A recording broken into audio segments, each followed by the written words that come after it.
So it is 5:36 on March 6th, 2018. I'd like to call the work session of the College Place City Council to order. Ms. Nightingale, would you say our pledge and give an invocation, please? Happy to. Let's bow our heads, please. Our dear precious Heavenly Father, we're thankful that we can come here to do the business of the city. Guide and direct us, Lord, that we will make the decisions according to your will. We thank you for our staff and this council. In Jesus' name, amen. I Pledge allegiance to the flag of the United States of America and to the republic for which it stands, one nation, under God, indivisible, with liberty and justice for all.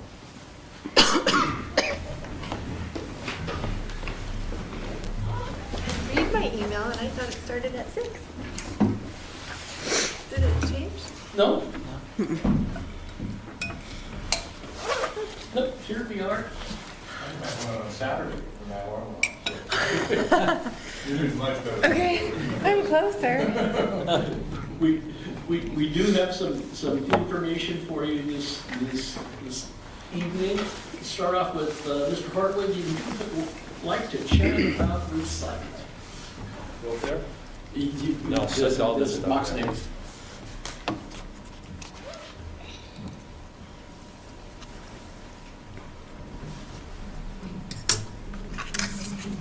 We got some information from Derek the other day in regards to recycling. Right now, our recycling business goes to China. That's where we send our material. They have now made more stringent demands on the quality of the material they receive. And they've really reduced the amount of stuff that they have. What will...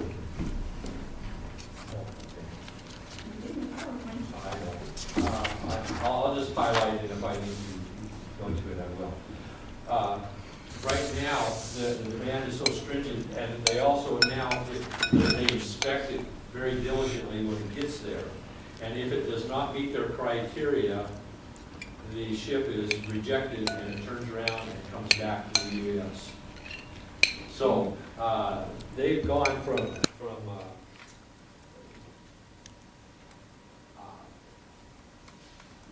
they've got a standard now that they want less than 1% contamination with the material that they receive. With that, it's very difficult because we wanted to, years ago, to try to promote the recycling. We wanted to commingle, we wanted to accept a lot of stuff, and now it's turning around and going backwards, and they do not want, for instance, 2-liter pop bottles or the 1-gallon milk jugs. They said at first we didn't want caps. This is years ago. Then they said, well, to get people to recycle, you can go ahead and leave the caps on and leave the labels on. Now we're returning to the standard. They don't want labels. They don't want the caps on it. They want it rinsed and cleaned. And if it isn't perfect, when it gets to the shores of China, they will reject it and send it back. So we used to recycle primarily the 2-liter pop bottles and the milk jugs. And then they said, well, let's open it up. And we went from number 1s, which is the milk jug and so forth, and pop bottles, through number 7 plastics. Now we're back down to milk jugs and 2-liter pop bottles. And then all the paper is affected as well. So the recycling is getting very difficult. So it's costing now to recycle.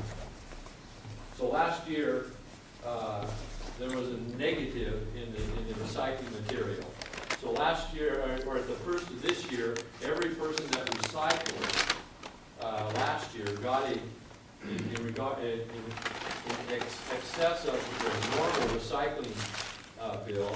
They got a surcharge of $8 plus or minus for the overage that we had to pay for the recycled material last year. what we're looking at now is that's going to happen every quarter. And right now, every quarter could be the same or more for the entire year last year. So every quarter you could see an $8 addition to your bill. So the question that we're looking at is how long do we want to start to keep this program going?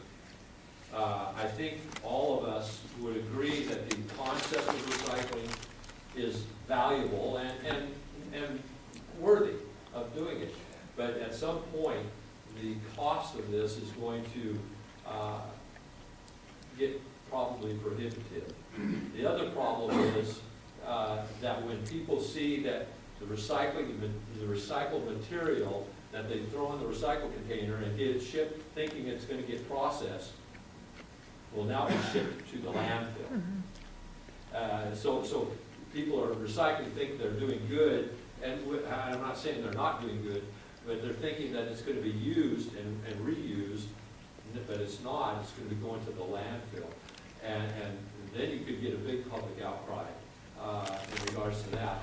And so the issue is whether or not we, as the agency, want to just stop the recycling until the market gets back into line, or we want to try to continue it, but there will be a point where we will, the way it's going, where we won't be able to continue it. It'll just be too costly.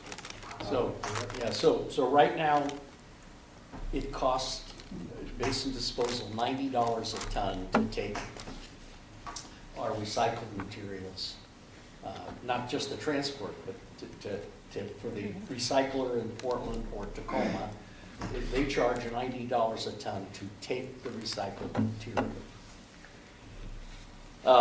And there actually still is a market for some of the recycled material, primarily the aluminum and steel cans and corrugated cardboard. But given the Chinese current focus on not having quotes unquote contamination in these mixed recyclables,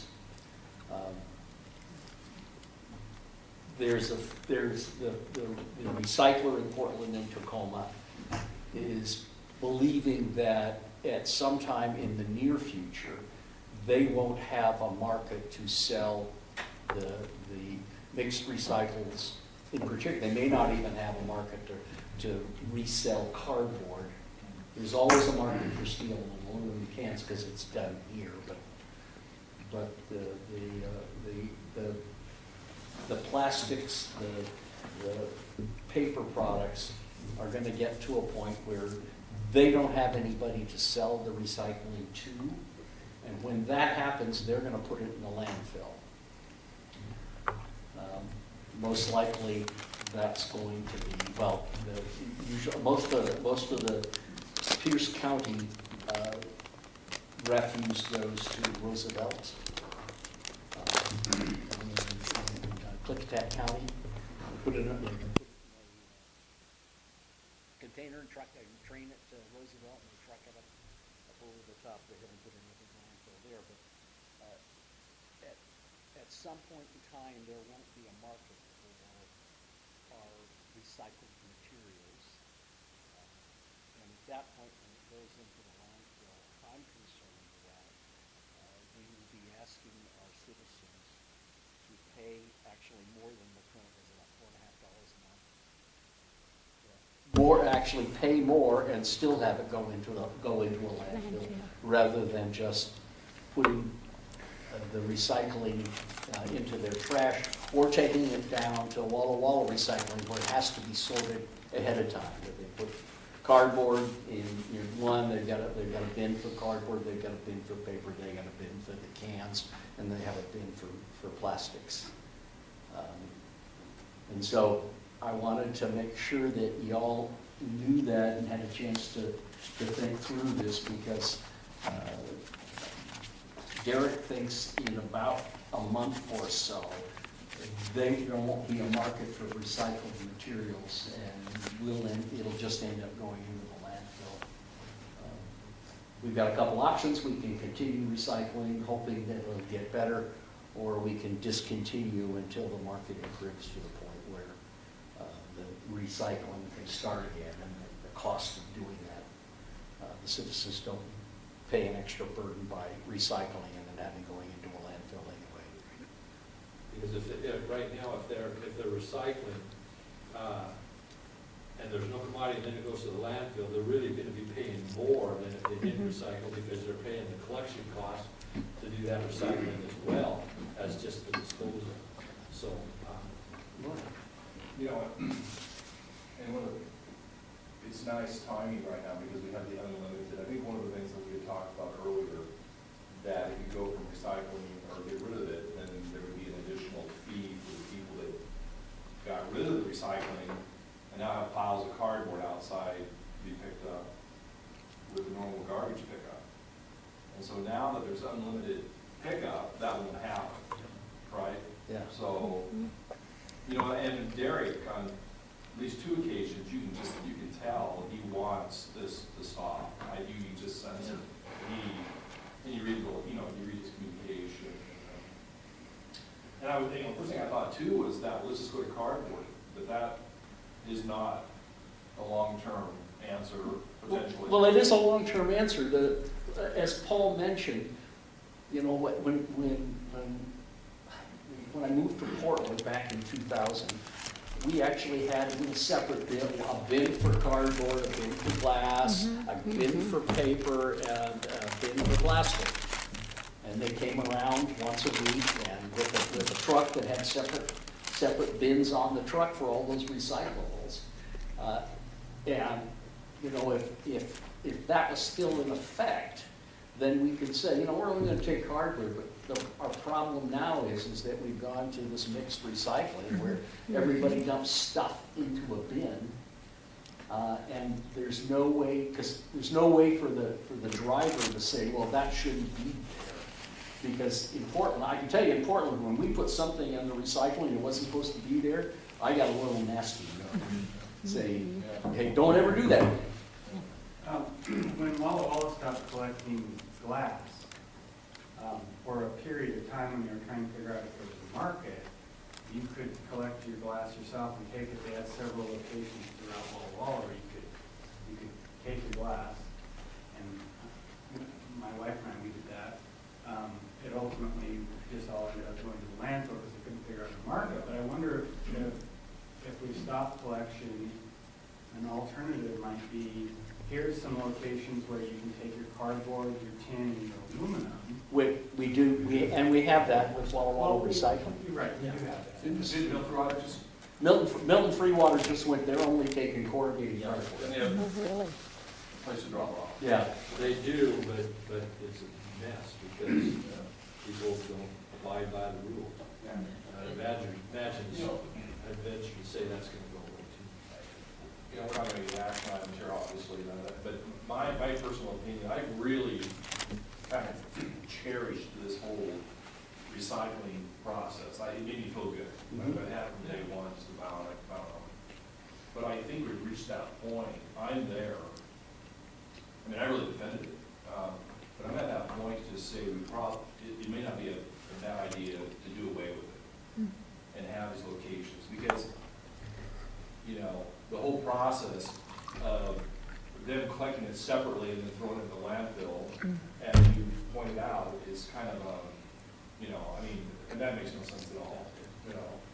And so, I don't know, that's, the one thing I wonder about is basin disposal is going to be saving money.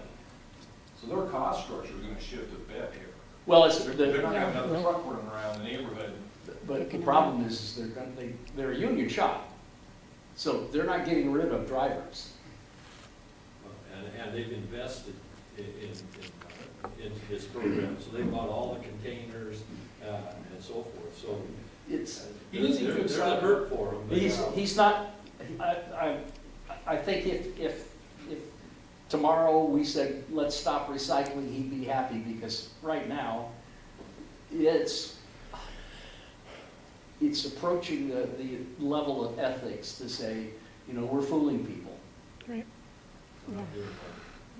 Sure. That's what I think is the bigger deal. I don't think that cost is really an issue, especially from the people that I've talked with. Like, yeah, you feel good, you know that it's going to a good place, it's being recycled, but if it's, and that's great.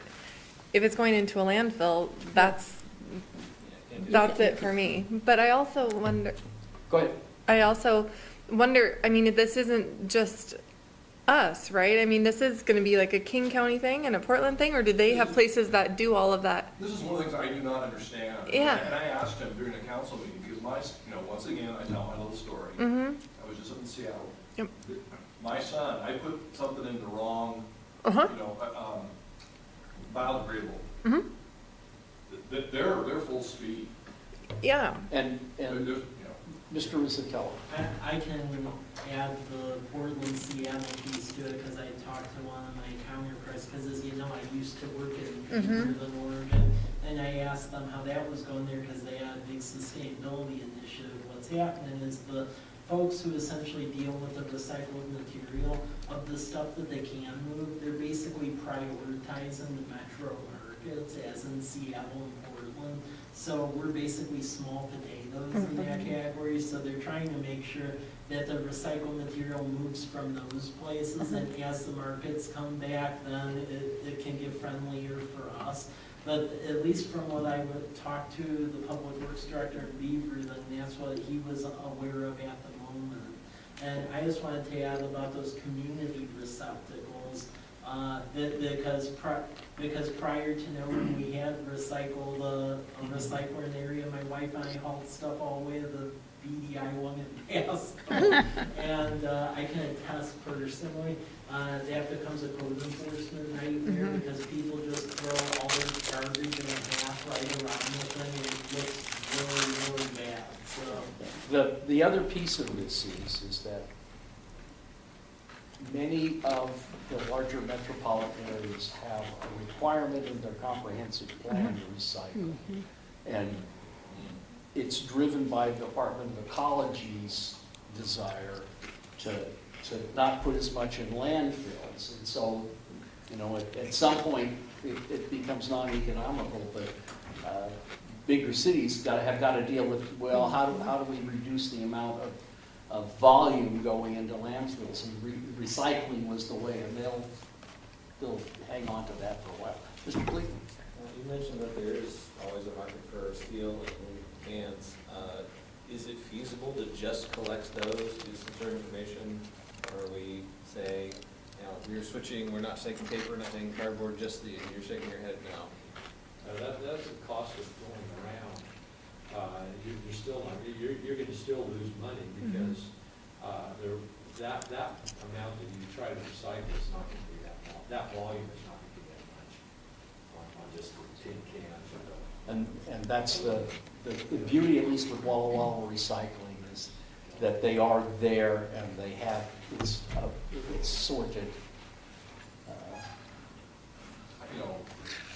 don't know, but for me, it's like 90% cardboard. I mean, Paper. That's common. Yeah, It's probably a lot. cardboard and paper for me. Yes. And I haven't even put plastic in there, 'cause I thought that was a no-no. And stainless steel rod, you see what it does to their, Oh, no. Well, I was talking. You're on record. I was talking with the mayor of Walla Walla, and she was saying that, and I'm sure this happens in College Place too, but they have continue to have the issue of someone's regular can gets full, so they put it in the recycle gets full, and they put it in the regular can, and so, I mean, that's all just going. So, I mean, when you don't have the separated thing, or, yeah, it's crazy. It's problematic, but we'll keep you in the loop as time goes forward. I have another question.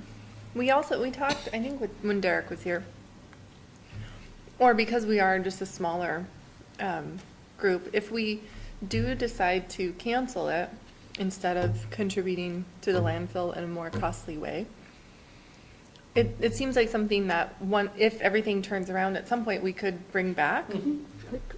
He said, Return to it. I mean, that'd be Yeah, fairly good point. easy-ish, just because we are, I mean, how many people participate now in about 600. households? Yeah. Okay. Couple other things, Jim, if I can. Sure. On your April 1st invoice, the city of Walla Walla landfill rates have increased, and so those are passed through. So on April 1, your invoice for April 1, you'll see that landfill increase. It's a 5.3% increase on the landfill portion. So that will be happening April on April 1st, on the bill you get on April 1st.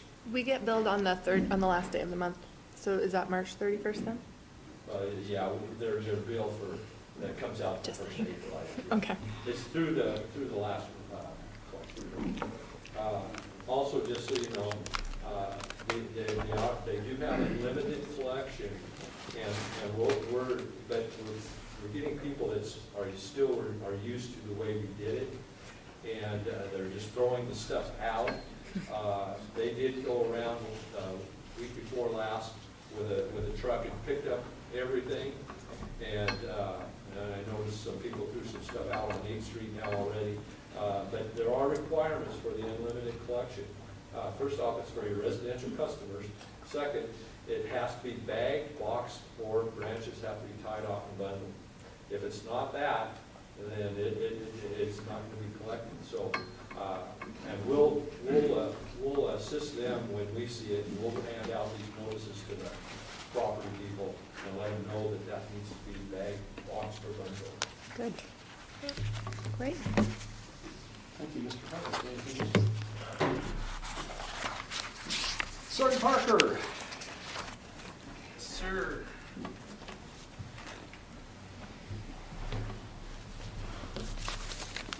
We get to talk about cats.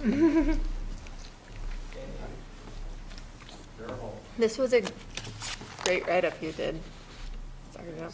I did not anticipate doing this much. I believe it. Yeah. Can't read that. I've never been in one of these, but I assume It's in you your want to know on record how this came about. Well, they have been here twice now. I think the. 3 times. They were here when you were gone. Yeah, they were.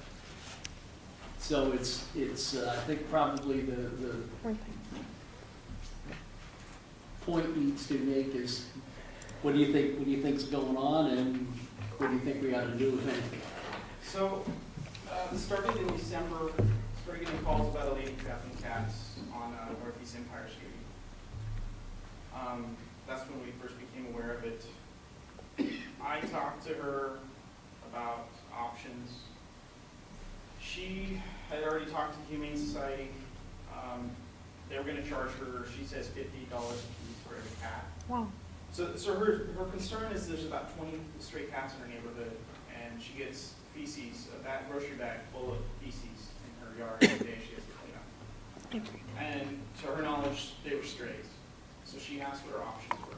The police department doesn't collect cats, so the options were kind of limited there.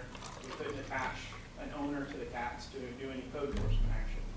So she went to the Humane Society, and they said that they don't euthanize, so it's not an option. Her advice from her research and from talking to different people and talking to the Humane Society is she could pay $50 a piece to turn the cats in, and they would try to adopt them out, or humanely trap them and release them in another place. So, as you all know, this became a heated topic, and there were people in our office and in here constantly. So I did some research on it.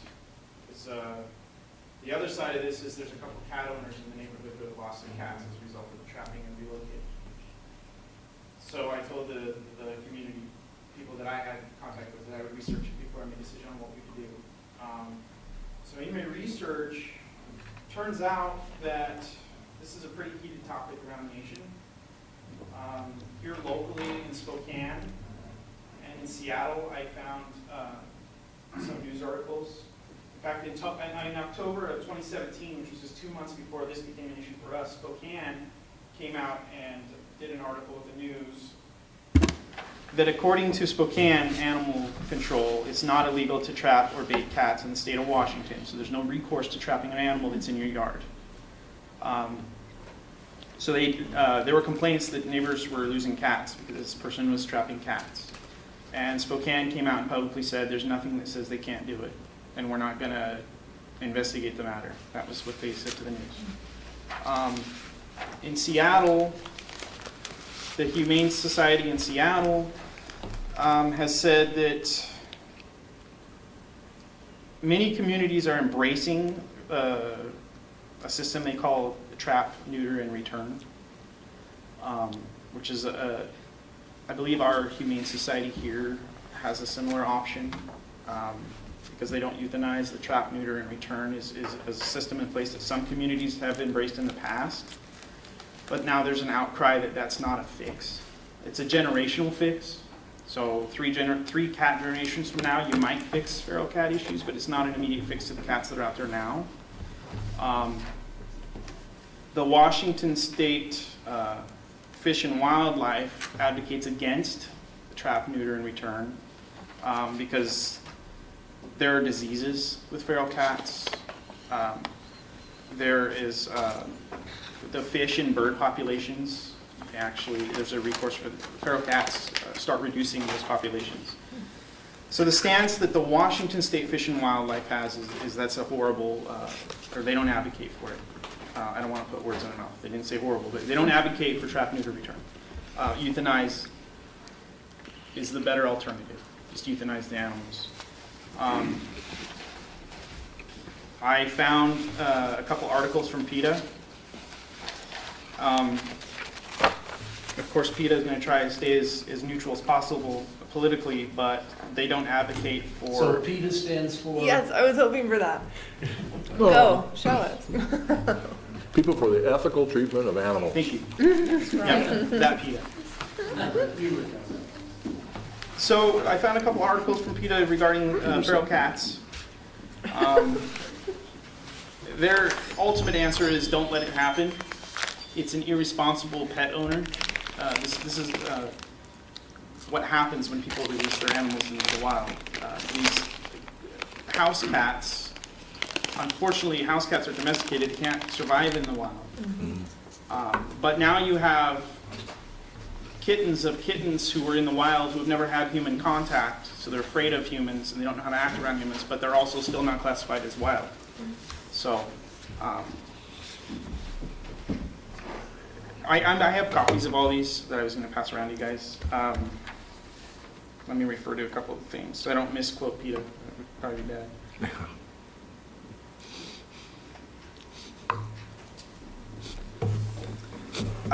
So PETA's stance is if you encounter feral cats and start feeding them without capturing them, you're actually making matters worse.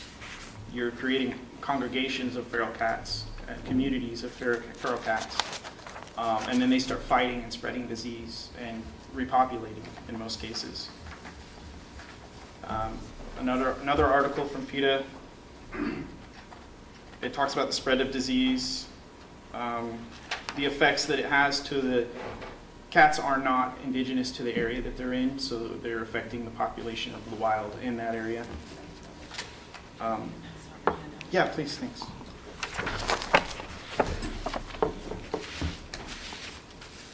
These top three are what you have up there, and then the rest is the articles.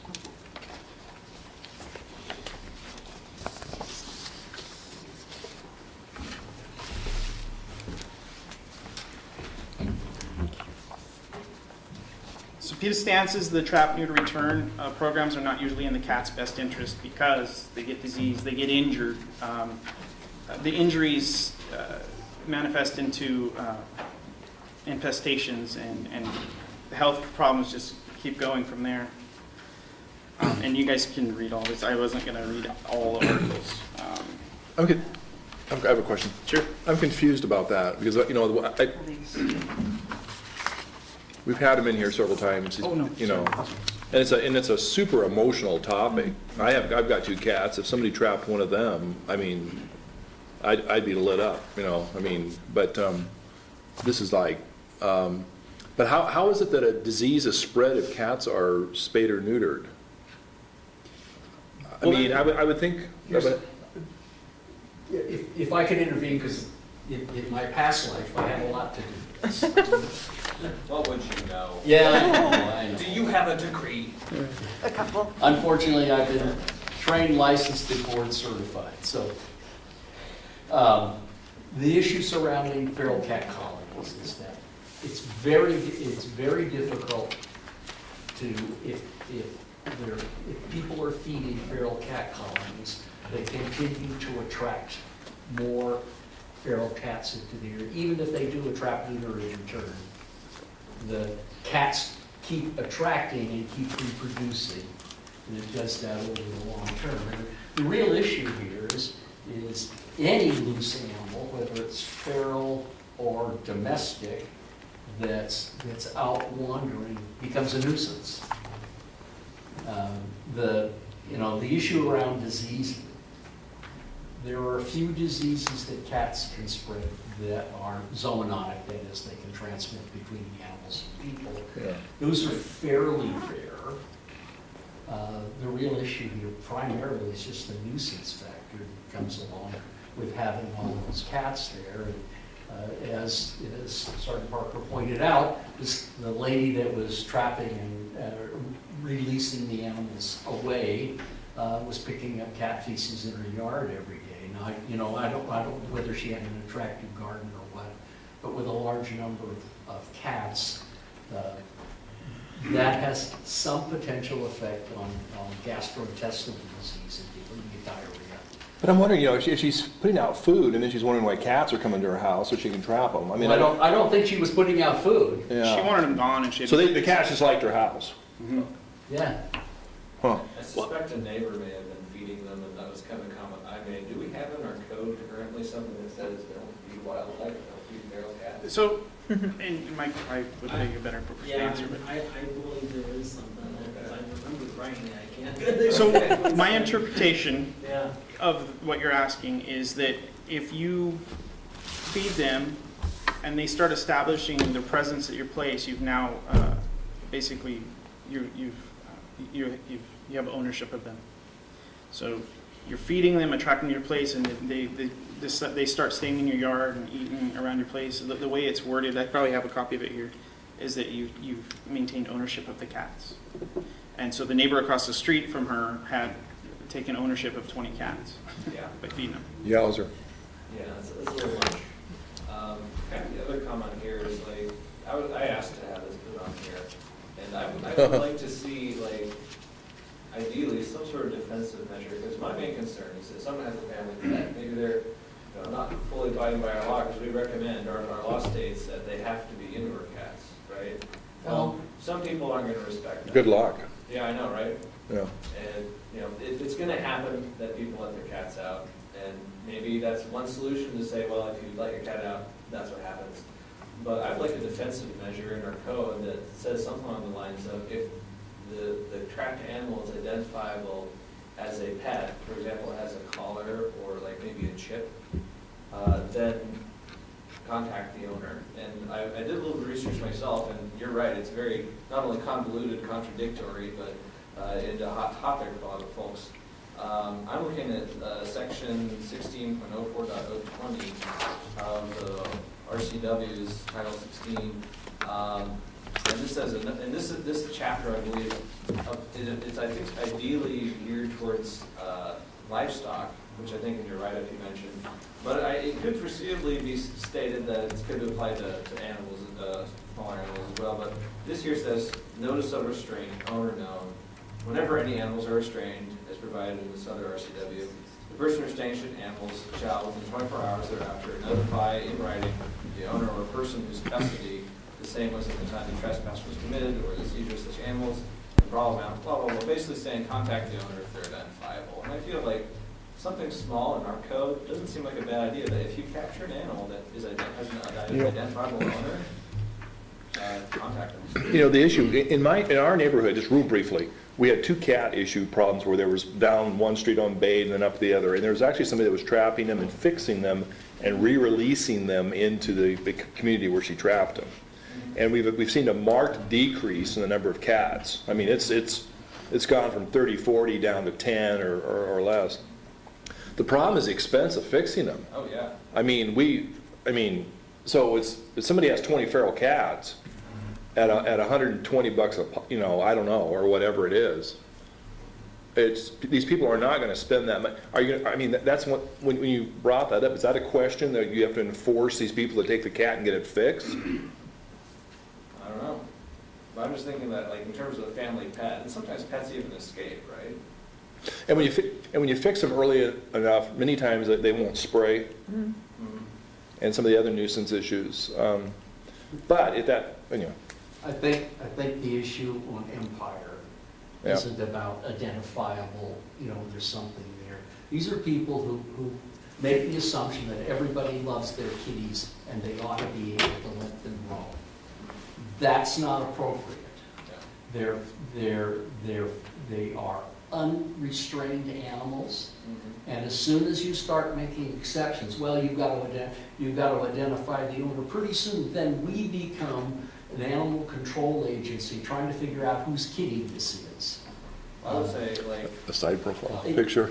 to address that issue, I might say, if it has a collar with the name and address, then you have an obligation to contact the owner. If it doesn't have that, Who's going to enforce this? Agreed, it would be hard to track even. I mean, this is very emotional from a professional point of view. These are irresponsible owners of these animals. And it's not a civic obligation to make people responsible. Is it really in our code that cats have to be indoor? No, No, but there's about 4 or 5 different sections in the code that talks about keeping control of your animal and not letting them trespass. And then there's nuisances attached to that. So it doesn't say you have to keep your cat in, but it says you have to control your animal from trespassing. And, real briefly, you got 20 feral cats, and then you have one cat that is not feral. Yeah, you don't know. And it's scooped up and put out in the wheat field 30 miles away. That's the one that, I mean, and you can't regulate irresponsible animal ownership. I have 6 cats inside. They do not go out. And they're all adopted because I went to my door about 4 years ago and there's this little cat and it's got a big sore like it was attacked. Immediately I took it over to my vet and he says he would fix it, but he says, Marge, she's with kittens. 3 weeks later, 8 kittens. And I said to him, Dr. Hopkirk, I said, I was raised on a farm and never did my barn kitties have that many. 8 kittens, I was able to give some of them away. But my cats do not go out and they're not tagged.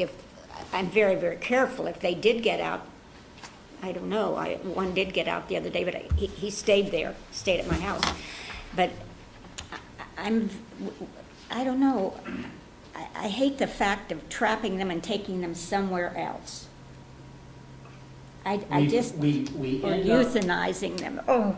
We end up with the issue of we have a no-kill shelter. Yes. And the problem with Bring kitties them to my house.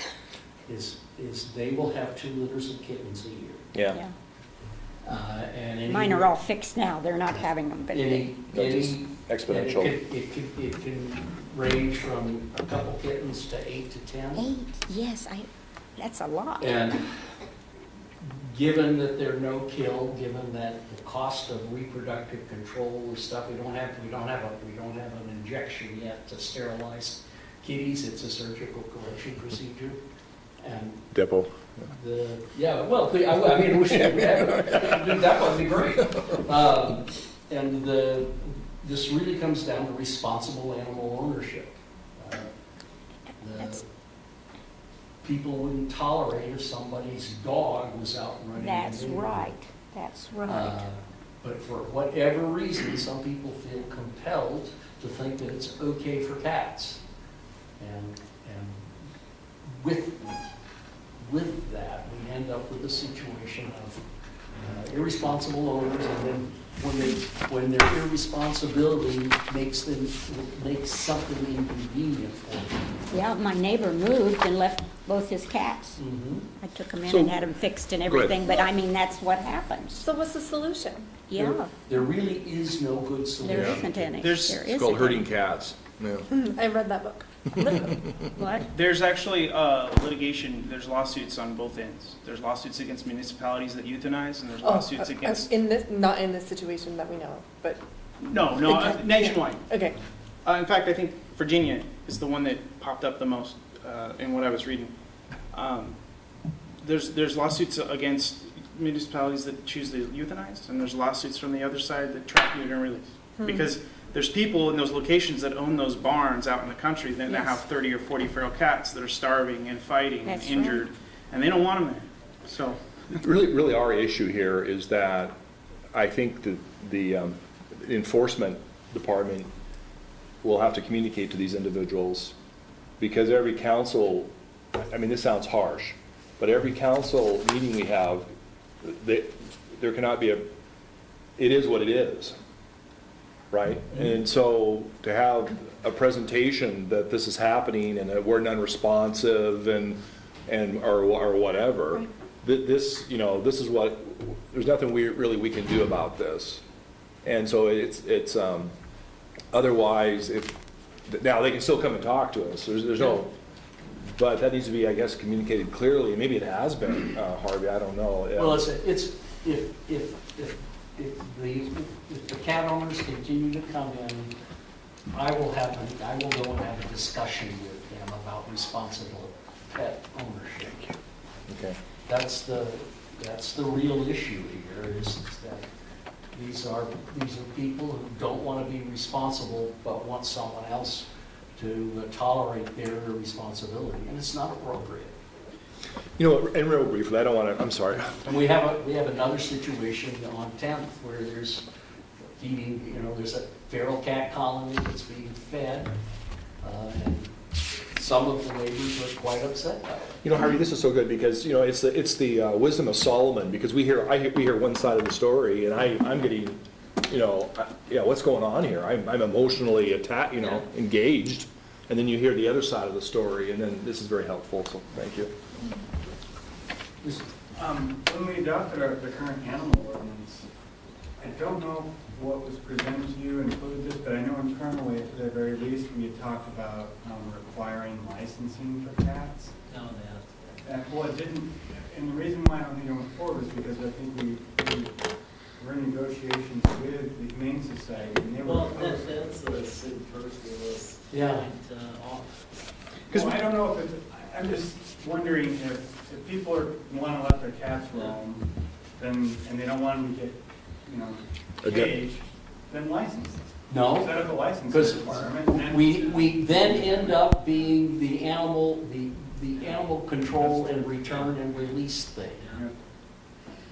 Yeah, I mean, if we're to really enforce that to that level, there's a cost to everything, and then we have to figure out where that money is coming from to really build an animal control group that actually does that.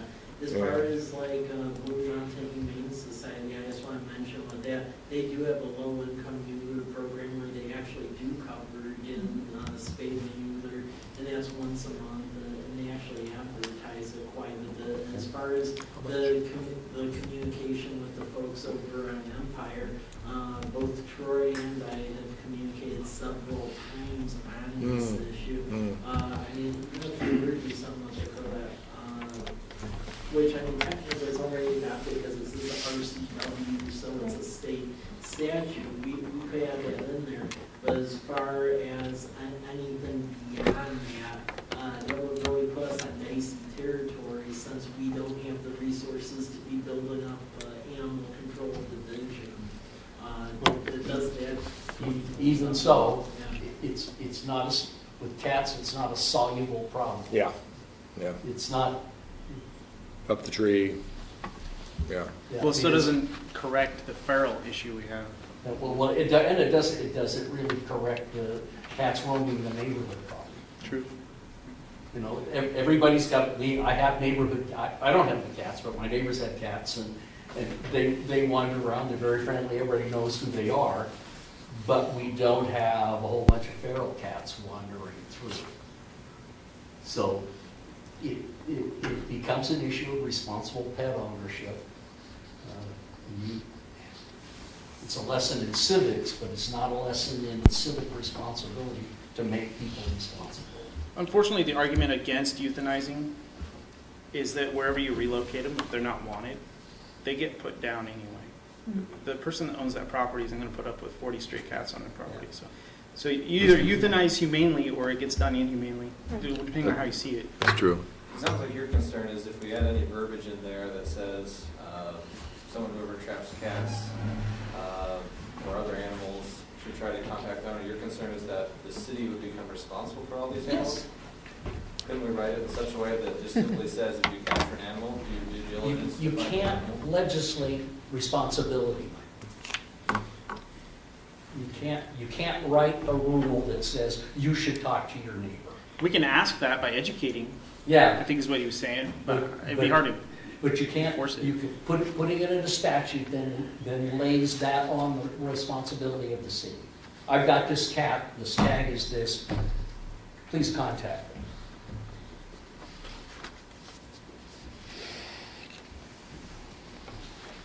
Be thankful because there's no mice in the area when there's those cats. No, But you know, I kind of disagree with Mrs. Whipple because she said she took a bag of feces out. That's a lot. That's a lot. But most cats are pretty good about covering up. Another thing she didn't really mention as a byproduct of the cats being in your yard, though, is they're territorial. Yeah. They urinate, Yep, which can kill grass and the smell. the smell, and then that attracts more. So there's other issues that she didn't really come out and address, other than that. For $19.95, you can buy a sound thing that will keep all things away from your yard. And it Neighbors. really works. Neighbors. Stray animals and birds. Well, yeah. But anyway, it's a sad thing because cats are a benefit to a community. And I love them. Pets are a benefit. Pets, yes, absolutely, absolutely. Sometimes you'd rather be around them than some of your neighbors. You know, this is really kind of off track, but it's interesting. Domesticated, there's studies out there, domesticated cats that are fed and have a constant food supply. There are Monday, you know, they eat, Tuesday, they eat, Wednesday, it's murder. And they talk about decimating bird populations Yeah. and the whole thing. And these are animals that are fed, but they still will. So it's an interesting, it is a completely different question than dogs, you know, and the monitoring. of that, so. Basically, it comes down to responsible pet ownership. Exactly, yeah. Yeah. And I had a deer in my yard a couple of weeks ago, so I wasn't going to do anything about it because I Call thought the I'd get in police. trouble. So I was hoping to have a solution in mind when I did all this. Yeah. And basically what it comes down to is euthanizing is the best practice, because otherwise you have to enforce human behavior. And this gets away from you. And there are cities and states that have tried to legislate this, and it just is unsuccessful. So It's sad, very sad. other questions for Sergeant Hartman? all right. Thank you. Good luck. You got the short straw.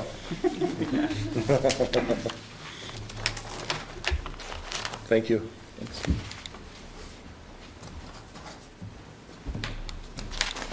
Well, Mr. Rizzatello will be back shortly. So let me skip down to item 2.06. 06? When we took the pictures of the council, both the individuals for your identification cards as well as the group pictures, one of the members of the board objected to posting council pictures on our website.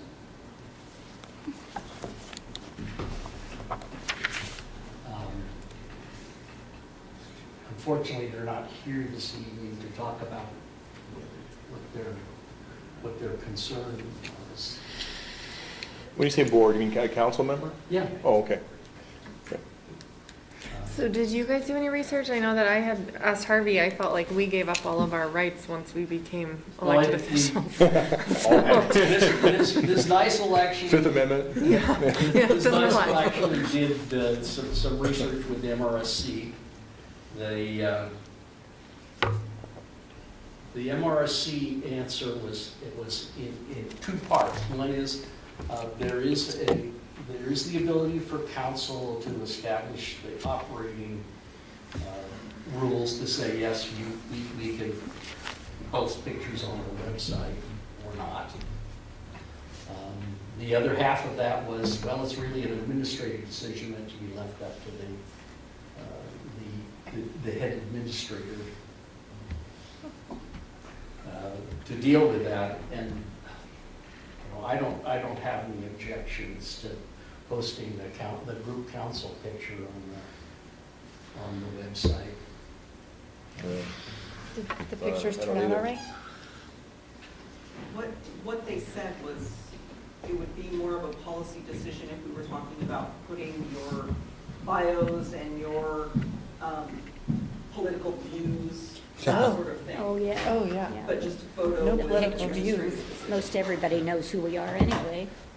Not everybody. Well, pretty much. I don't have a problem with them.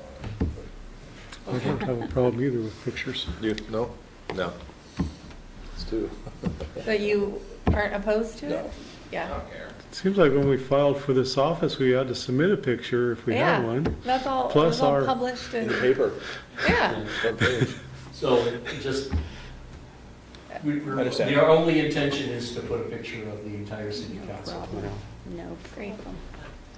Yep. Okay. No objection from Mr. position. Parking and Management Art University. Got lost there for a minute. Okay. Thank you for taking care of it. Yeah, no problem. Are you turning on power or something?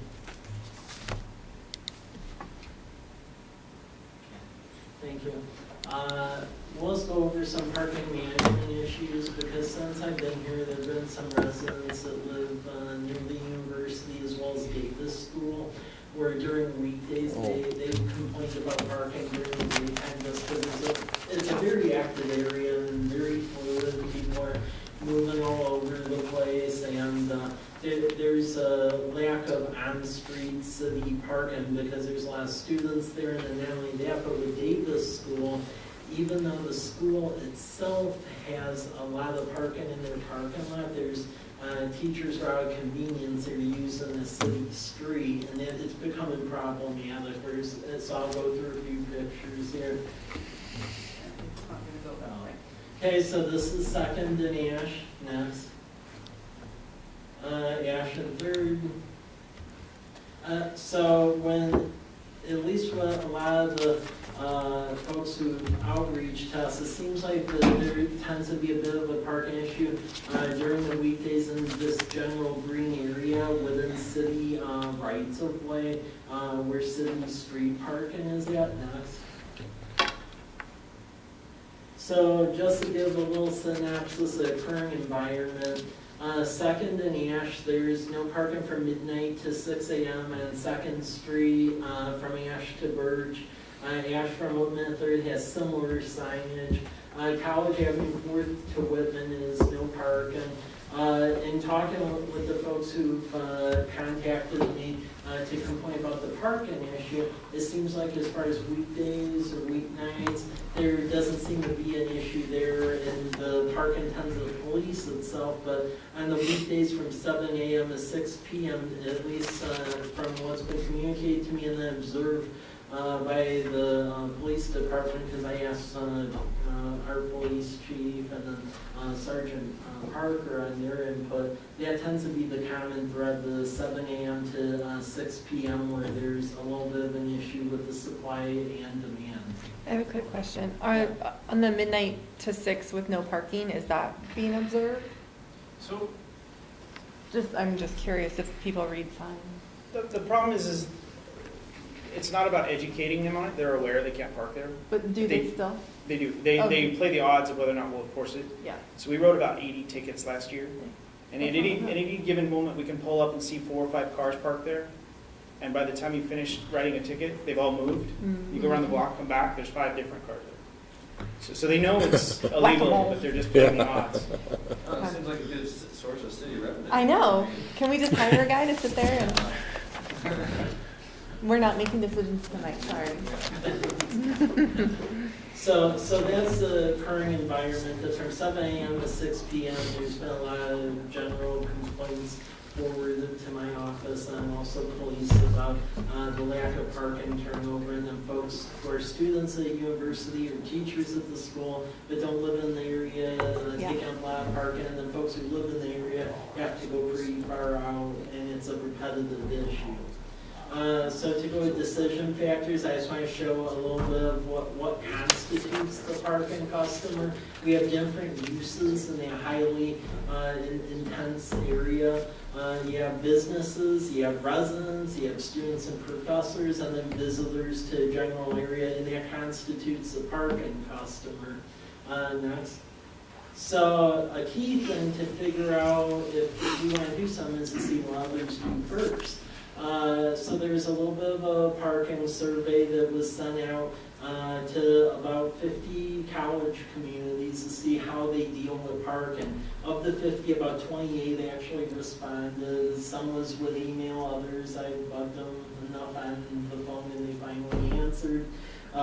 So I broke out in generalities how they tend to police their parking areas. So 53.5% of the 28 that responded, they used parking meters. The lion's share, 75%, used parking permits. 4 of them didn't have really any parking management. But those that didn't have parking management, it was because the university and their schools had like an overabundance of parking, where their university was like on the edge of the urbanized core, and it was pretty much manifest destiny with parking lots. At least that's how it was explained to me.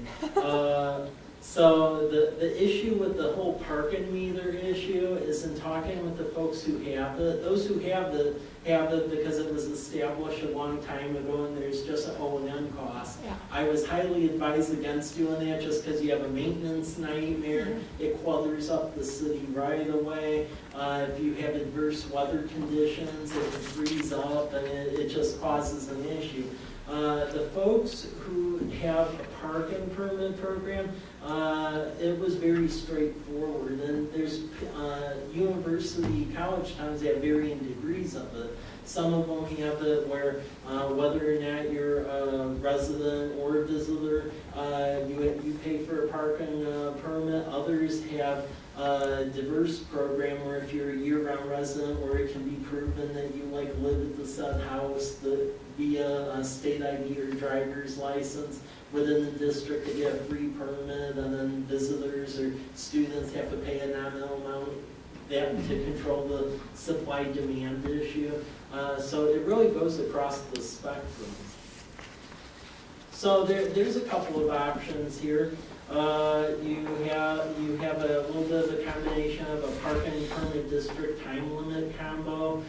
You have just parking limit, time limits, parking meters, or do nothing. It seems from the folks who've contacted me that it's a reoccurring concern. I would find it much more concerning if folks were saying that it was like a weekend issue, just because I think that would be an undue burden to be trying to police parking, especially while you have the church services over there and stuff like that. Luckily, from the talks I've had with folks who complain, it seems like they recognize that situation and the parking does move, so that's not the issue. It's tending to gravitate to that weekday issue. So the option that I could most see from the survey that was conducted is the parking permit district time limit combo. And I'll go a little bit into what we're thinking on the next one. So you'll see essentially 3 colors here, and keep in mind what we're thinking would just apply to city-owned streets, so stuff that the city owns. The stuff in the middle, which is College Avenue, which doesn't have a color in the middle, that's because there's really no parking between Wood and Fourth right now, so it doesn't really matter. The yellow is areas between A and Whitman and Fourth and Sixth. Now, there's a lot of activity centers there. You have the Atlas Coffee Shop, you have the Don Kirk development, which is that chiropractic office, and there's another one being built. And then on the south side, you have the bank, the post office, there's a Christian bookstore. It's not good for a business community to be trying to charge for parking in a business district. However, it is good to have the parking turned. And that's the issue, because there's a lot of folks who are, from what's been told and observed, that just basically camp out in the free park, and then people are having to park farther and farther. So the idea in those yellow zones is we try our best to police a 2-hour time limit during the weekdays. There wouldn't be any charge for that, but it's just you have to move after 2 hours. So that involves getting Amy, whatever they're called, is that her name? To come and mark cars and then, yeah. Well, we are currently looking at that picture because there's some moving parts within the police department where we believe that can be accomplished. As we dig deeper into this, that'll be shared. Yeah. What about employees of the businesses along the street? Do they have to go out every 2 hours and move their vehicle? That's what you do downtown. Well, a lot of them have their own parking lot. So Umpqua Bank has their own parking lot. The barber shop up there, they actually have an agreement with Umpqua Bank to park in their parking lot, so that's mitigated. Lemon Tree's on the side of it. The Christian bookstore, they have their own parking lot. So a lot of your activity centers there are primarily dealt with. Even Don Kirk, he has a parking lot. Some lady that has a beauty shop that doesn't. So that's what makes this palatable. A lot of these high traffic users, they do have parking off the street. Yeah. So. Does Wall have any permit zones that they require? They just have the 2-hour area, and then they are currently researching as we speak as well because of issues. What would be the kind of time and cost requirements for policing the permits as well as, for our kind of back end for processing all this? Well, we're currently crunching nuts and bolts of that, and I can get that to you all to look at as we examine this more. I want to get to the other half of this proposal because I've only gotten into the first half of it. The other half in the red areas, and keep in mind when you're talking about the city streets, everything else functions as it would. The idea with the permit concept is that if you're a resident or on your license or state ID that says you live there, you would get a free parking permit and a guest permit. But if you aren't a full-time resident there, that there would be paying. You could still park there, but with the permit there would be a nominal charge. In conducting that survey of the college town communities, the one that mirrors us actually to a T as far as the placement of the university and then just a lot of functions nearby is Michigan Tech in Houghton, Michigan, which is up in the Keweenaw Peninsula. And they have a program where basically the folks that don't live in the permit zone, they pay either monthly or quarterly a nominal fee, and it tends to work for them.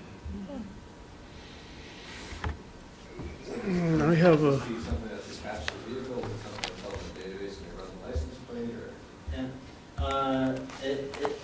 As far as how we would get out the permit, I think it'd be a database that we could use as far as like utility bills to at least communicate with everyone in a newsletter, and there would be growing pains associated with that. I'm just trying to approach this from a very high level.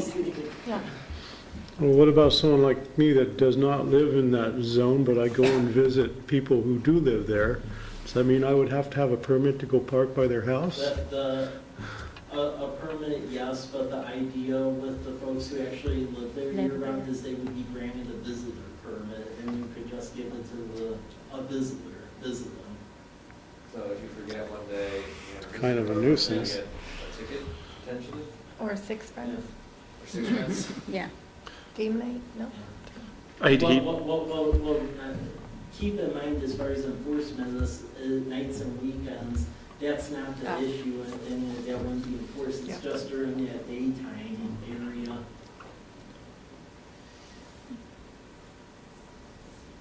So at least that's just what we're thinking. Just from the communication we received, it seems like there's an issue, and we're trying to come up with Mhm. ways to maybe address it. Oh, definitely an issue. I feel like I know there are more cars now than when I was in college a couple years ago. And there's fewer parking spots. So, I mean, where are they supposed to go? Fond of saying, like, every time they do a major renovation, they reduce the number of parking Yeah. spots they have in Yeah. college Yeah. and university road. Yeah, I mean, so this is really just during the weekdays where we can do supply and demand. And it's not just a university issue, it also has to do with Davis, and they have the parking. It's just a convenience factor where if you're wandering around the area, you see a street here, you see a parking lot here, where are you gonna go? Yeah. The street, but it causes an issue for some people who live near it, so. What were you shaking your head at? Oh, outside comments from other than the council and the staff.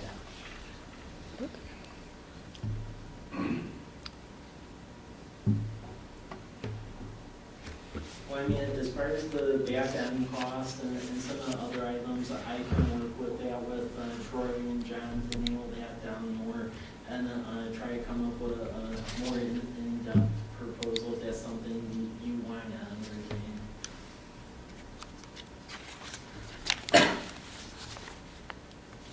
Anyone have any strong feelings for or against? Something has to be worked out, Yeah. figured out. Just more data. Yeah, I think that sounds good. I wanna, So you're gonna do what? Mike, I'm sorry, you're gonna follow through with back with? Basically figure out what the back end cost would be as far as issuing permits and so forth, and really nailing down the cost on that. That's all. I mean, we are concerned about if,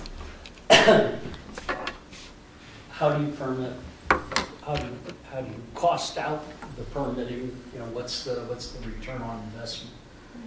Is this a, yeah, It sounds like you guys have some other moving parts that you're not wanting to discuss at this moment. well, I don't, Yeah. we don't have the. Yeah, no, I didn't mean, yeah, Yeah, we don't really have the data, I just wanted to understand. for the enforcement. I just want to understand maybe I was barking up the correct tree on this because I think it's very key we be respectful of business community and we maintain the turnout of the park on College Avenue. But then, since I've been here, the folks that live in the area, it's been a reoccurring theme of the complaint, hey, I can't find parking in my house during the You know- weekdays, so how do you? I don't know.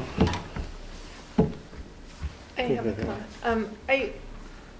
I'm going back and forth on even saying this out loud because, so where I park downtown, it's in a 2-hour zone.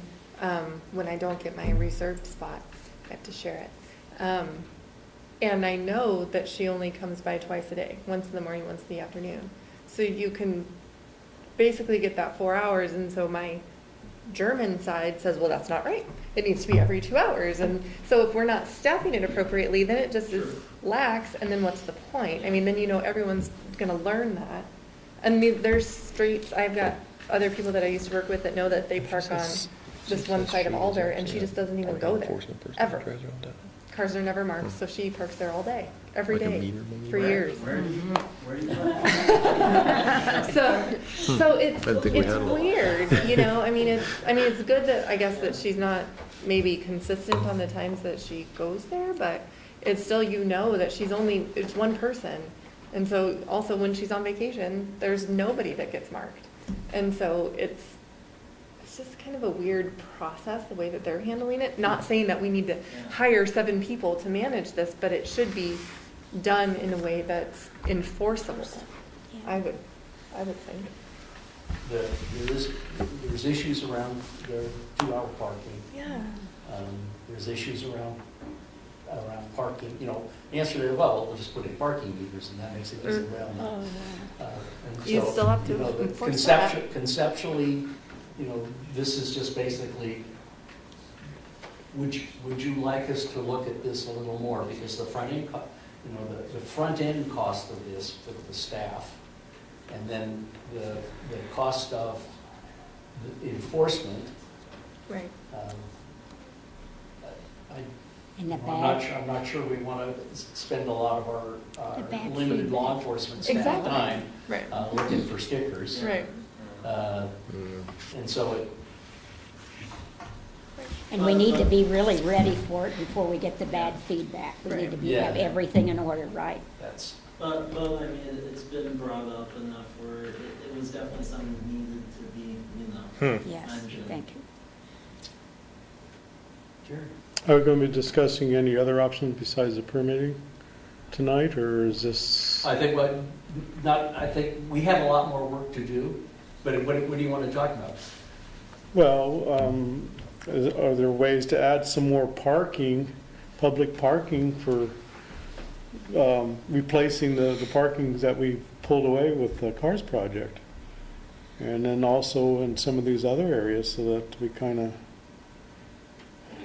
are there other options? Permitting to me just doesn't sound like a fit for this community at this point. Well, my emotional reaction, not a logical reaction, but emotional reaction just seems like it'd be a really big headache for kind of everyone involved. Because you've got But relieving for the students. people that live here, potentially. I'm just wondering, like, what's the least restrictive Right. alternative here? Because Yes. I mean, like, could we like get, all our police just lined up on that street and someone parks there, here's your ticket. I'm like, Yeah, we have plenty of. Okay, good. yeah. It's, the available, right now, the city, other than the lot out here, we really don't have any city property for expanding public parking. I mean, there is an open lot across the way that could be turned into, but that's not going to resolve. That's It right. seemed like there was parking on that corner by Whitman and College Avenue, and it seemed like that's kind of That's university owned. not really there. Yeah. And Rogers. that's, I would say that during the day, that lot at Whitman and College is reasonably full. Is this not also a Walla Walla University issue? I mean, not ultimately, but because they obviously don't have enough parking. I think we have an issue around just people, where do people park and how do we deal with them? How do we leave, as Mr. Bobbitt pointed out, the area there between Fourth and Whitman, and Davis and Academy is a residential area. And the area around, between Ash and on down to Second becomes a residential area. How do you preserve people parking and having the beneficial use of that, vice the convenience for parking elsewhere? I think there is an impact with the university, and I think that's more talking with the university. And we had a meeting with Steve Rose and Brian last week. Parking, it's a problem everywhere. Yeah. I mean, I've got yearbooks from 1979 that show it was on College Avenue. It was parking wars between the police and the students in front of the library there, and it's that's just been going on forever. But your temporary permit, I know Seattle has that. If you live downtown in residential areas, they we have room for one car out front. Be sure to put this out and hang it in your car, otherwise you're going to get a ticket. But I don't know. This is it's always going to be an issue. This really is, there's no magic. The difficulty with this is there is a cost. Yeah. Right. Has anybody ever been to France? Yes. You remember the two basic rules? Car on the right has a right of way, if the car fits, it's a lane. And they park on the sidewalks and everywhere else, in the middle of the streets. Yep, oh yeah. Germany's the same way. Mhm. Better count our blessings, it could be worse. Yeah, no kidding. Cars are smaller. I had a Mini, and we lived in Germany and got pinned in one day until we had three great big guys in their blue work suits came out, picked it up, turned it so I could move, so Big, that's not gonna happen. big Germans. Yeah. Yeah, big beefy Germans. Big baby Germans from Bavaria. Do we have much of our comprehensive plan about parking, or is it somewhat vacant? So to speak. Is parking in the comp plan. I don't think it talks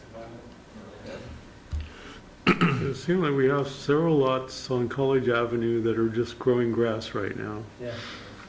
And I don't know if that would be a possible future solution of creating some more off-street parking just for public, for businesses. And as far as the residents or residential parking, I'm not sure how that's going to be addressed. Yeah, the reason I thought that this had legs to it is, initially I had the same thought process that that permit issue was really something fitted for larger and mid-sized communities, but then in checking with Alma, Michigan, which is smaller than us, and really Alvin, the Center, and then Houghton, which is actually smaller than us, that was what they arrived at, so that's how I came to my conclusion. Maybe it had legs as far as public parking, potential public parking lots. I'm not gonna get into specifics because in the future I want to develop our price on it, but there has been some discussions as far as whether you use the property for and what the potential cost is. And the big problem is the cost prohibitive nature of what the asking price is. So in those small towns that you talked to, how has it been received? Or how long ago did they put those into effect? I'd be just curious on those types of details. I could get that information. I didn't really ask about the historical nature of it, but I could get that information. All right. We have work to do. Yeah. Thank you for your continued vigilance on it. City logo. Okay, we went to bring this up because, as you recall, the high school students last year came up with multiple design concepts, but it was a little cluttered.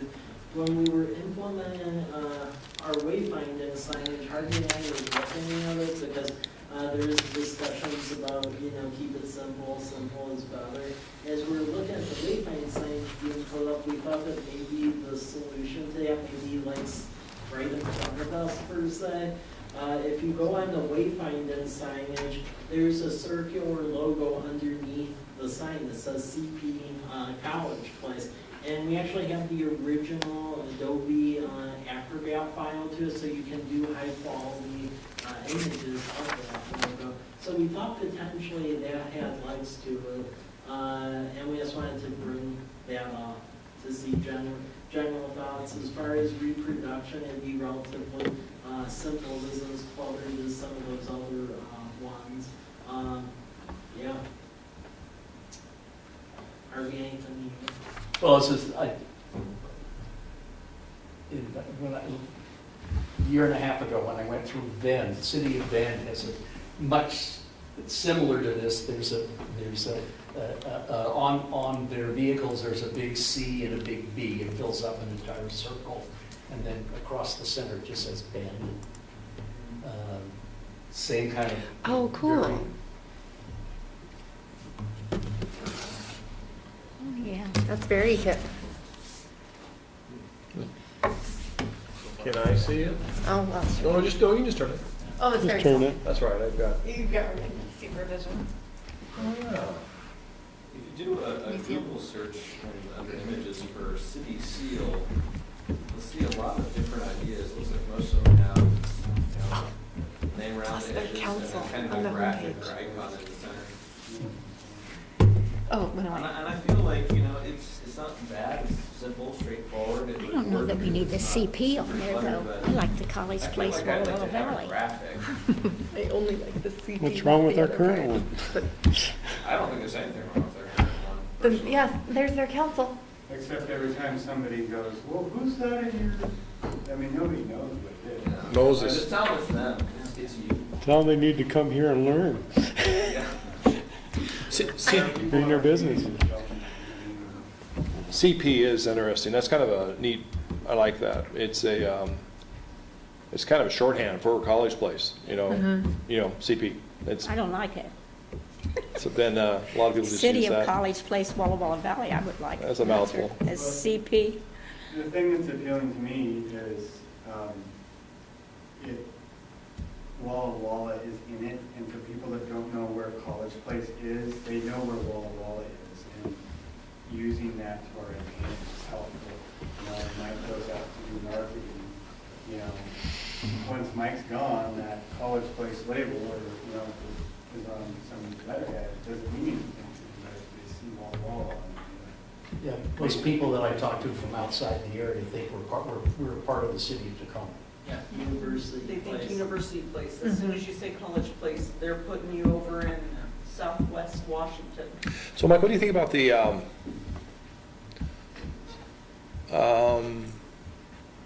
timelessness of the font or the what am I looking for, the word? In other words, 10 years from now. Let me back up. Is this something that can be updated? It looks nice today. Will that font be dated in 10 years? I mean, not that this isn't. Well, I don't know what the big initials are. But I mean, I think it's all Arial. but it would be, which has been around for a long time. Yeah.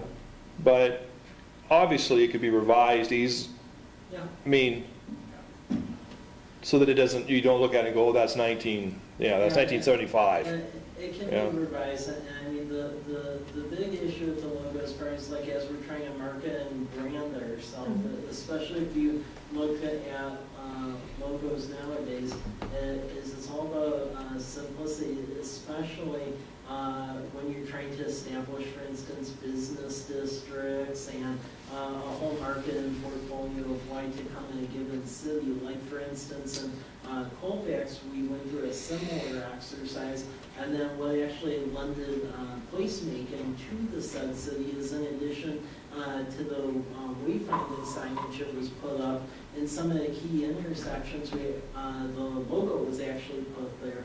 And we ended up getting a lot of positive feedback from the visitors and business community because it lent to a sense of place. It's that whole package, the logo, the signs, really making a business district. And it sounds crazy until you see it implemented, and it really is true. It really just made the whole thing come together. And that's the problem when you have a very specific logo. It's very hard to recreate that or get a stencil going. What's interesting is, I'm sorry, the new shopping district, I noticed, I picked that up immediately, the Walla Walla Town center? Town Center. And they've gone to a WW. Yeah. I thought that was interesting. They didn't spell out Walla Walla, but it's sort of that whole, it's what's happening, isn't it, with identification of double, yeah.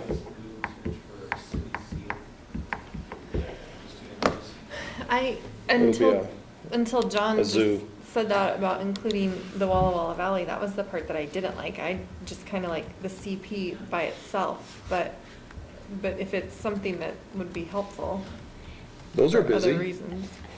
But it's not saying we're a city, These are though. city seals. It could, College Logo, Place could be, It's gonna be different. there's a Yeah. college in Walla Yeah, Walla, seal. College Place. I think it should say City of College Place. Logo as our city? See, look how much Right now, simpler the logos that's are. the thing, the logos Yes. are synonymous, and when you're trying to. A lot of towns call it city logo. Yeah, or cityscape. You know, there are that many, I wanna go like there. Springfield. City, city, city, It's city, that city. simple logo that pops out, and that's the issue. Like for instance, if you look at the city of Beaverton, Oregon, their logo is very much, it isn't circular, but they just basically put the word Beaverton, and they put like a little fountain piece next to it when you go on Oh, their that's website. cute. So yeah, nowadays a lot of logos Yeah. are simple because you can recreate them easier in your marketing. I and There's the Definitely beaver. like the simplicity of this. I was waiting for the beaver. Which, proposal. by the way, if you can see, they have similar issue as far as city seal versus logo. Because initially in the past administration over there, they had the city seal, which was actually the beaver and Beaverton. But the problem is when we were doing the wayfinding in Beaverton, it gets really problematic trying to stencil that on Yeah. the streets. So that was the concept about trying to do the simpler Beaverton, because you can actually get a stencil. Did you do that when you were there? I worked on a team. Good for you. That's what they went to. Yeah. Yeah. One of the Simple. things I might suggest, I'm not super sold on it, but I mean, it's tolerable, but we don't have Washington on there. So is this College Place, That might be adding too much. Oregon, College Place, or even WA? Put WA down at the bottom, having the same font as the CP. Yeah, I mean, Smaller. I really think what we have is that, as far as like the current logo, I think that would still work as a city seal, because Mhm. Beaver then distinguishes between, like the Beaverton, the actual beaver round logo. They still have that. That's still the seal, but as far as the market and really doing that placemaking, they went simplistic because it lowers your cost and you're actually able to do it. So then what's the use of a city seal? Yeah. What, On official documents, some things require it, not very many. Yeah. Right. but it would still exist, we're not getting rid of it, Yeah. potentially. That makes sense to me. I like this simple a lot. Because that was what I think ended up getting a little bit away from us in the student exercise. I really liked the ideas they came up with, but the problem is if you Too get a busy. stencil of that, Yeah. you really couldn't get a stencil. Mhm. There Not wouldn't- without a mural. Yeah, Right. there I mean, would be a cost. Too much Because, detail. because Yeah. this in black and white or just some sort of silhouette, you're still gonna know what it says, Yeah. and instead of having the buildings that are not identifiable, black and white, really. Yeah, the more I think about putting Washington in there, it kind of takes away from the simplicity of It does. Yeah, I think that Too would add busy. too much. You think? But on the side of a truck, He won't know where it is. Like, could we have Well, they will. a couple different They're options? Not But a- we could have, But they don't know where, well, there's no Washington there. everybody knows where Walla Walla Valley is, Marge. But Beaverton Have you doesn't met say the wine Oregon, drinkers? does it? It does say Oregon, never mind. Everybody that's seen it. I stand corrected. That's right. Anybody that's a fan of Drew Bledsoe knows Walla Walla. Just put a little WA down below that, huh? Is that something that could be an option, or does it have to be one, like, or we could have like a 40-page marketing rule like Key Technology has, where it says like, if it's over a certain size, then I'm serious, it's 40 pages. I mean, It can have- yeah, I mean, we've had multiple iterations of it, because like the Beaver one, and I saw this in my files, there's about a 10-page branding book Yeah. that goes with that, where depending on what you're putting in. Exactly. It either says Beaver, then or it says Beaver in Oregon, it's all about Yeah. whatever the size is of whatever you're mounting. We're too small for a 10-page manual. No, 40, yeah. You know, if you put Washington below that Walla Walla Valley, you're gonna think it's Walla Walla, Washington. Yeah, Yeah. Yeah, Because it yeah, says, I agree with and then it says that. Walla Yeah. Walla, so you're going, yeah. what, all right. well, what we can, Well, since we chew have, on it. since we have the artwork Yeah. digitally, Yeah, we actually have the Adobe file. we have the artwork, it's. And we have the rights to use it? Yeah. Okay, good. I contacted. Okay, good. Yeah. Yeah. Two So separate we things. can actually 6 months in run jail. run some alternatives. And Cool. again, we just, I like we it. like the simplicity Yeah, of that as a logo. absolutely. Well, chew on it. Mhm. Do we want any color in there? Or do we want it to be lighter, like invert the colors? I like the black and white. I think it looks Well, it's blue. The outer ring is blue on my screen. Then when you photocopy it, it's black. Yeah. I think the one that's printed on the sign is black and white. All the way through. Well, I like the color. You know, it could be I'd like to see it. green, it could Yeah, we be can- green lettering on a white background, it could be white lettering on. Do we have city colors? No, because The crazy thing with what I found is there's been multiple iterations of city colors. I don't think anyone ever went through a formal process. I think they just cobbled it together. So you have the green and the white over here, but then on the city vehicles and older correspondence, there's the same logo except in red and blue. So, And yet, you gotta be careful about the colors, because as much as I love those signs coming into College Place, that's a popular color right now, The blue. yeah, the green. the green, It, those shades of green. it may not be. Oh, those signs. Got it. It's beautiful, I was thinking love of them. wayfinding. But, 15 years from now, we may look at it and go, change the colors. yep, I think- Burnt orange and burnt yellow and burnt blue. And, yeah, In the 80s. This blue is nice, the one that least that I see, but I also like the green. But I like the black and white center, and then just a little color zhuzh on the outside. British racing green.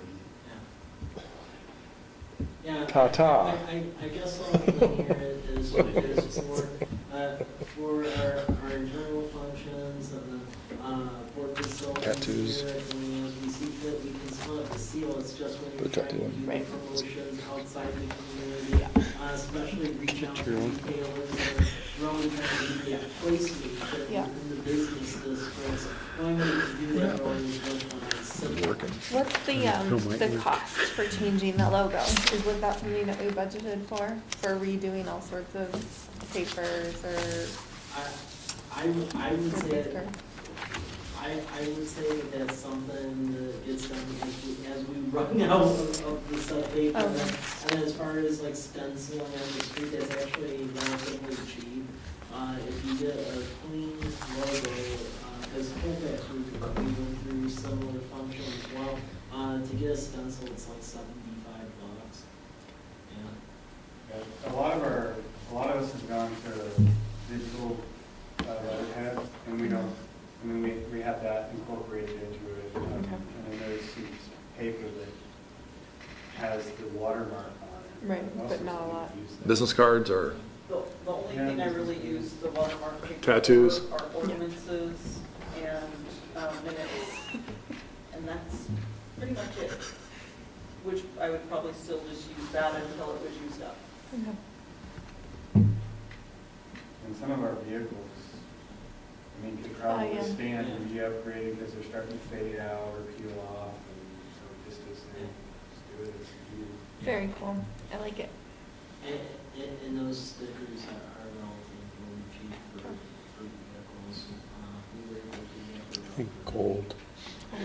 This is something that we could we made a thing On of the our logo vehicle. at the theater that you can stick on one of the big Need lights some and wheat. project it. So it's clean enough. Grapes for and anyone wheat. to- Yeah, we Have it like shine down on the cement outside the front door. How much would that cost? Oh, it was like $70. Oh, like one of those, Yeah, it's those super Bat- cheap. you're talking about those The Batman light lights? is a little bit more expensive. Well, So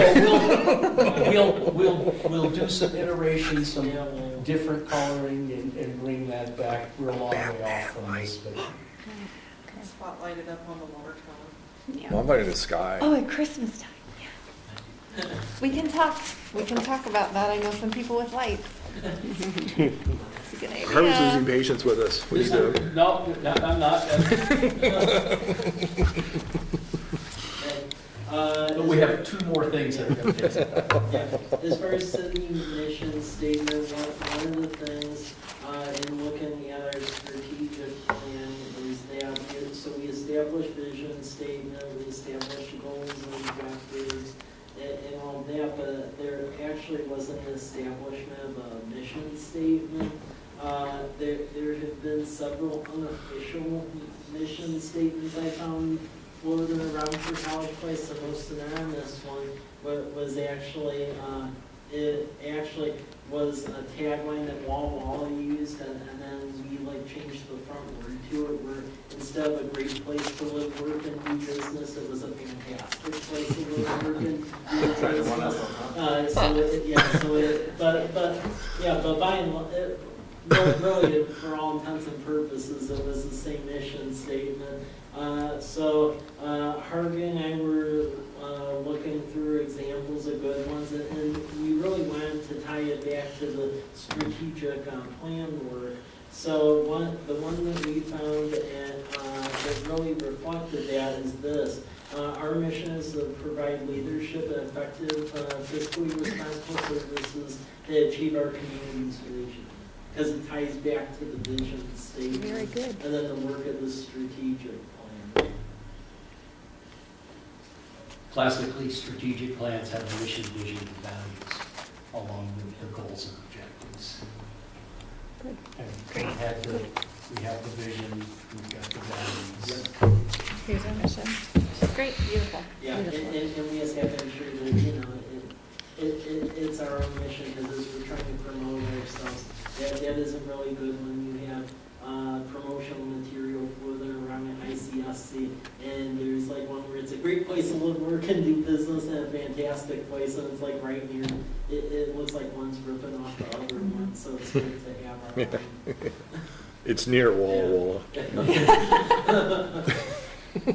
Right next door. On the shadow. But not University. Sometimes confused with Tacoma. Yeah. Learning place. Looks good. Great. Did you want more thoughts than that? Because that's all. So you want to change it to our mission is to provide leadership and effective fiscally responsible services that achieve our community's vision. Because there's other ones that just ran by, and we're trying to keep it short. This Yep. must be short. I'm a, missions and visions ought to be phrases, Yeah. Mm-hmm. Not pages. not a tone one. Mm-hmm. Yeah. Values deserve a little more time. Yeah. Yes. That's what we teach our children. Well, yes, Values. it is, that's the.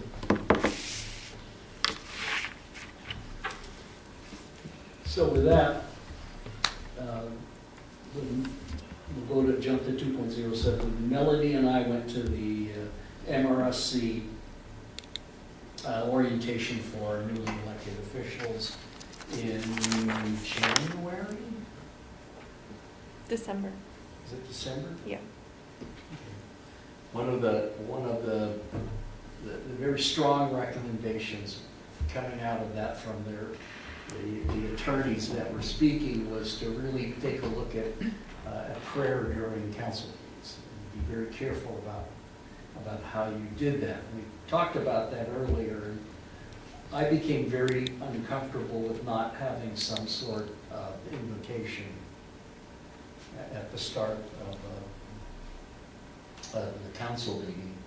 And I did some additional research and found a really nice resolution from the city of Washougal that laid out the ability to do invocations at the start of meetings without placing the city at risk of a legal encounter from someone saying you're trying to establish a formal religion for the city.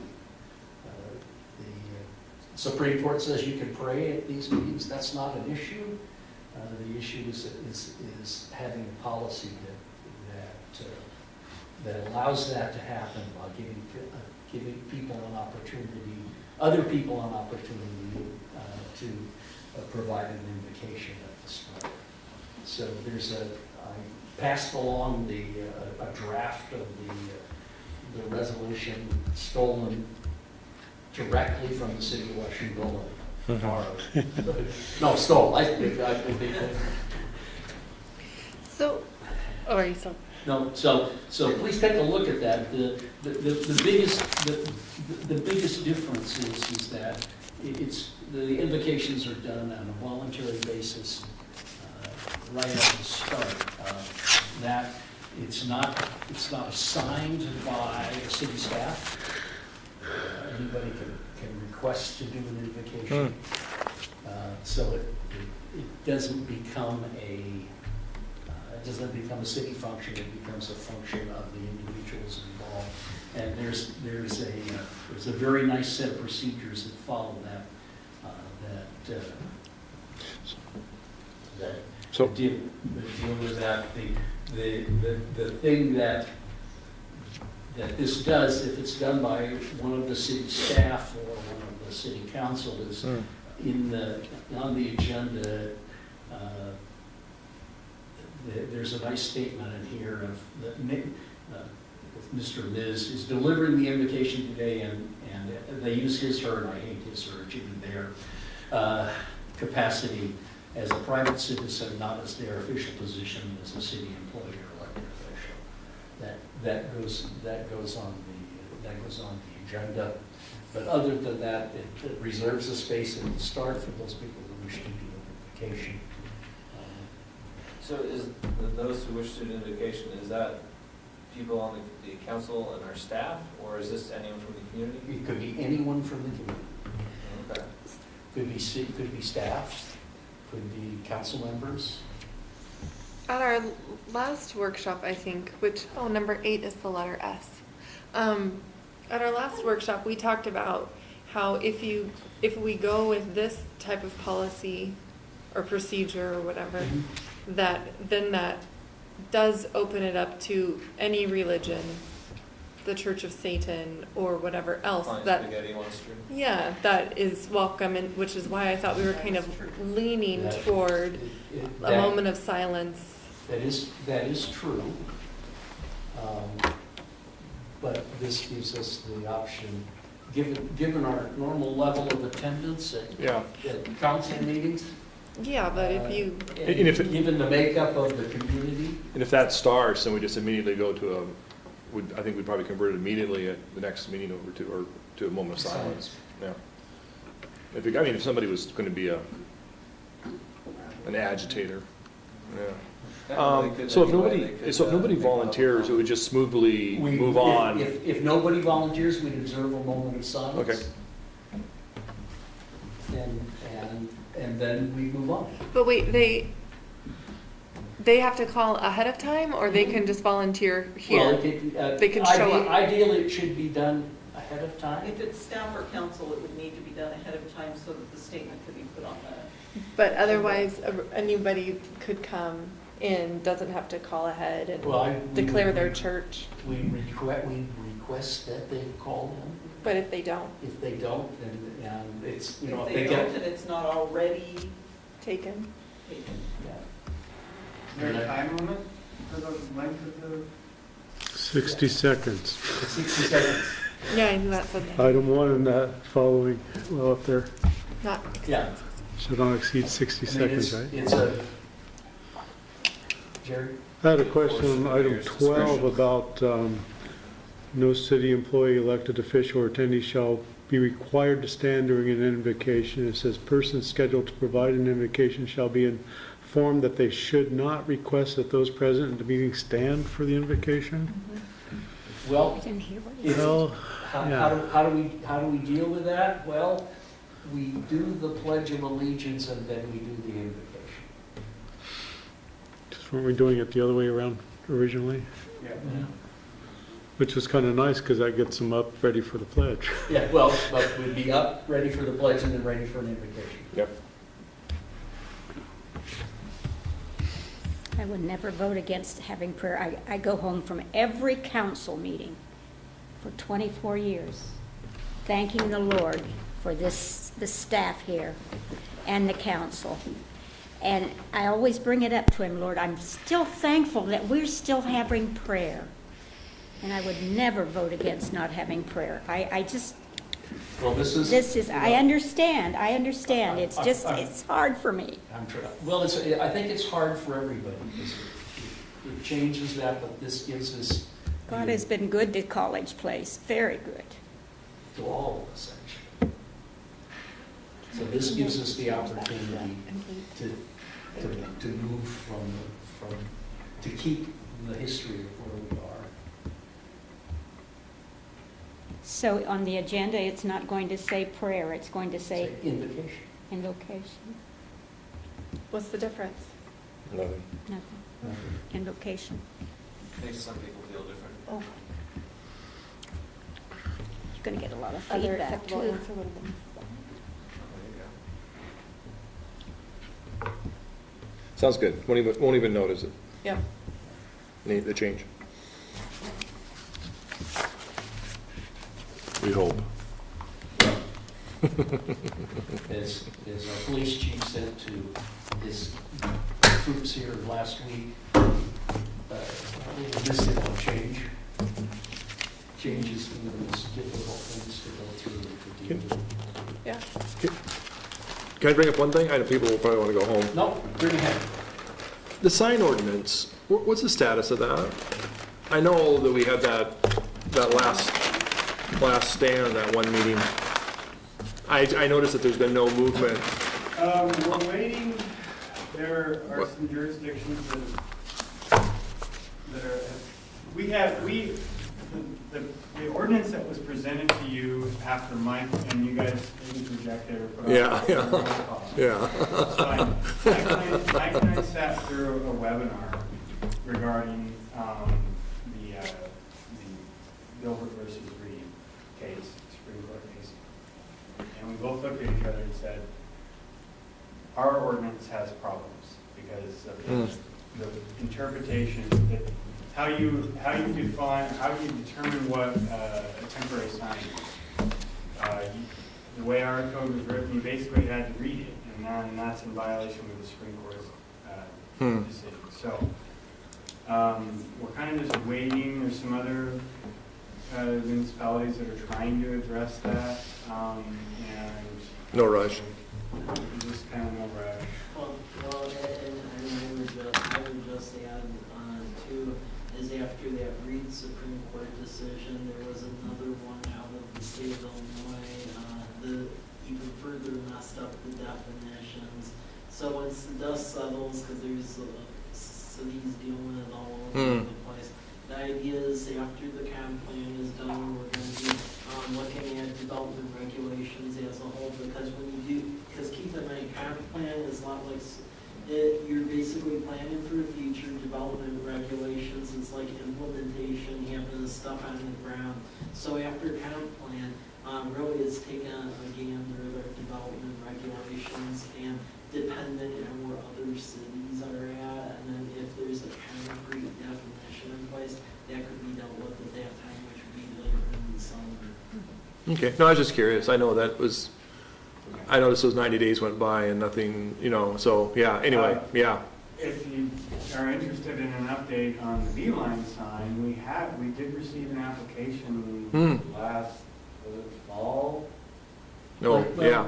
It's been a while. No, December maybe? It was before Christmas. It was right Maybe before after Christmas. Thanksgiving. Yeah.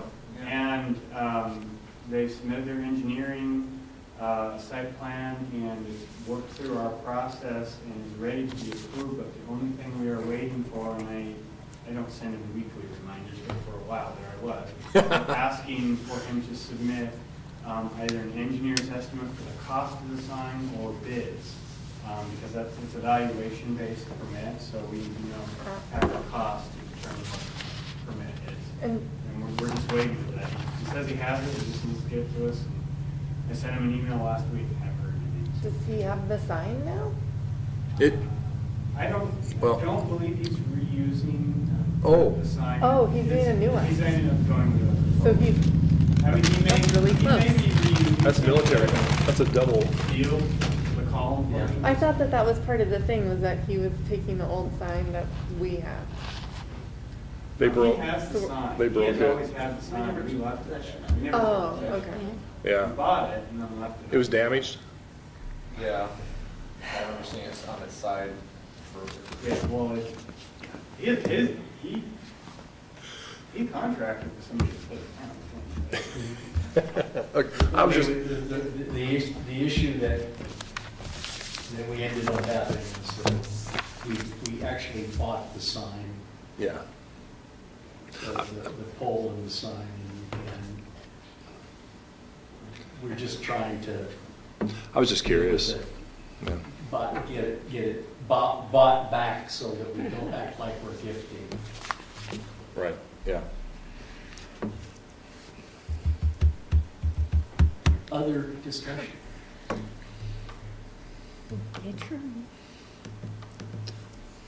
These are good, this is good, I like this. I was explaining to somebody, you know, this extra step we're taking as a group, and it's very, Well, we can very spend more educational. time, we can spend more time talking Yeah, Yeah. and discussing. I really appreciate it, Harvey. Yeah, I do too. The formal meetings, when voting takes place, the description for the citizens should be short enough Yeah. to remind you where we are, but with us long enough to. If you remember, we had these discussions. Yeah, it's been such a shift, right? I mean, I haven't been on even as long as the two of you, but it's such a shift from going from them being a little bit longer where everything was just presented that one time and we're making a decision bam, to yeah. now it's, by the fourth time we're hearing about it, I'm like, are we Yeah. so sorry? But I'm getting so much more I'm totally information. irritated. Well, it's, you know, our goal, Mike and Mike's goal is that you should never hear anything less than twice. Mm. Yeah, I mean, you should have the material ahead of time, you should be able to ask lots of questions. We can, and in one of these, we can actually have a frank discussion. Yeah. And agree and disagree. Right. And then as time moves forward, when it comes time to make a decision, we go from there. Right. Is there a motion to adjourn?